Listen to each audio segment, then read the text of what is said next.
El Nino जूनमध्येच सक्रिय होणार असल्याचा अंदाज वर्तवण्यात आला। अमेरिकेच्या सीपीसी सेंटरने हा अंदाज वर्तवलेला आहे। संपूर्ण मान्सून हंगामावर याचा प्रभाव राहील। विषुववृत्तीय प्रशांत महासागराच्या तापमानात वेगाने वाढ होते। विषुववृत्तीय प्रशांत महासागरातील न्यूट्रल स्थिती एल निनोत रूपांतरित होणार असल्याचं सीपीसीचं म्हणणं आहे। सलग 5व्या महिन्यात प्रशांत महासागरातील तापमानात वाढ होते। जूनमध्ये एल निनो येण्याची शक्यता आता 82% पोहोचले। उत्तर गोलार्धात डिसेंबर फेब्रुवारीच्या दरम्यान एल निनो सक्रिय राहण्याची 96% शक्यता वर्तवली गेली आहे।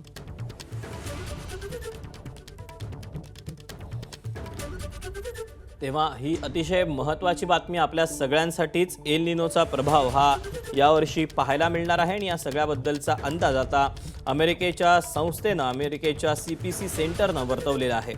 विषुववृत्तीय प्रशांत महासागराच्या तापमानात वेगाने वाढ होते आणि प्रशांत महासागरातील न्यूट्रल स्थिती एल निनोत रूपांतरित होणार आहे आणि सलग 5व्या महिन्यात प्रशांत महासागराच्या तापमानामध्ये ही वाढ झाल्याचं सांगण्यात येत आहे। जूनमध्ये एल निनो येण्याची शक्यता आता 82% पोहोचलेली आहे आणि उत्तर गोलार्धामध्ये डिसेंबर फेब्रुवारीच्या दरम्यान एल निनो हा सक्रिय राहण्याचा अंदाज जो आहे तो 96% इतका वर्तवण्यात आलेला आहे।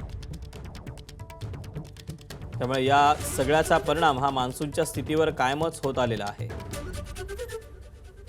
आणि आपल्यासोबत आता यावर प्रतिक्रिया देण्यासाठी हवामान विषयाचे अभ्यासक मयुरेश प्रभुणे आहेत। मयुरेश, खरं तर ही शक्यता वर्तवली गेलेली आहे। या सगळ्याचा परिणाम मान्सूनवर कसा पाहायला मिळू शकतो आणि काय प्रभाव जाणवेल याचा? दीपक, प्रशांत महासागरामध्ये जेव्हा तापमान वाढतं सरासरीपेक्षा साधारणतः 0.5 अंश आणि त्याच्यापेक्षा जास्त जर असेल सलग 3 महिने तर त्याला एल निनो स्थिती म्हणलं जातं। आता प्रशांत महासागराची व्याप्ती इतकी भली मोठी आहे की ते त्याचं त्या भागामध्ये जर तापमान थोडं जरी वाढलं तर त्या भागामध्ये कमी दाब तयार होतो आणि सगळे वाऱ्यांचे प्रवाह त्या भागाकडे खेचले जातात, बाष्प तिकडे खेचलं जातं आणि परिणामी भारतावरचं बाष्प कमी राहिल्यामुळे मान्सून काळात जरी घटना घडत असतील तर त्यावेळेस भारतामध्ये मान्सून सरासरीपेक्षा कमी होतो। अगदीच पाऊस होत नाही अशी स्थिती नसते। साधारणतः गेल्या 50 वर्षांमध्ये बघितलं तर 73% वेळा असं झालं की जेव्हा जेव्हा एल निनोची स्थिती सक्रिय होती प्रशांत महासागरामध्ये त्यावेळेस भारतामध्ये सरासरीपेक्षा कमी पाऊस झाला।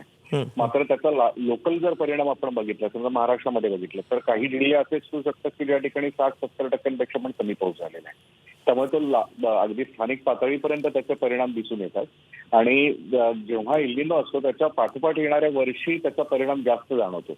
म्हणजे आता पुढच्या वर्षी उन्हाळा जास्त कडक असेल किंवा त्याच्यासोबत जागतिक तापमानामध्ये जी वाढ होते तर ती सुद्धा खूप जास्त असेल आणि मान्सूनचं आगमन पण कमी होतं, उशिराने होतं।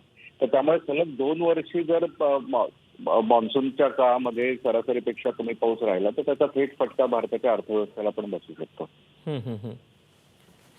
पण मग ही स्थिती ही पुढे अशीच कायम राहील की याच्यामध्ये काही बदल देखील होऊ शकतो? याबद्दल काही अंदाज असू शकतो का? आता काय आलं, सलग 2 वर्ष ला निनाची स्थिती होती, म्हणजे बरोबर एल निनोच्या उलट स्थिती होती आणि तशी उलट स्थिती असताना त्याचा फायदा भारताच्या मान्सूनला पण होत असतो आणि आपण ते बघितलं पण सलग 2 वर्ष सरासरीपेक्षा जास्त पाऊस झाला।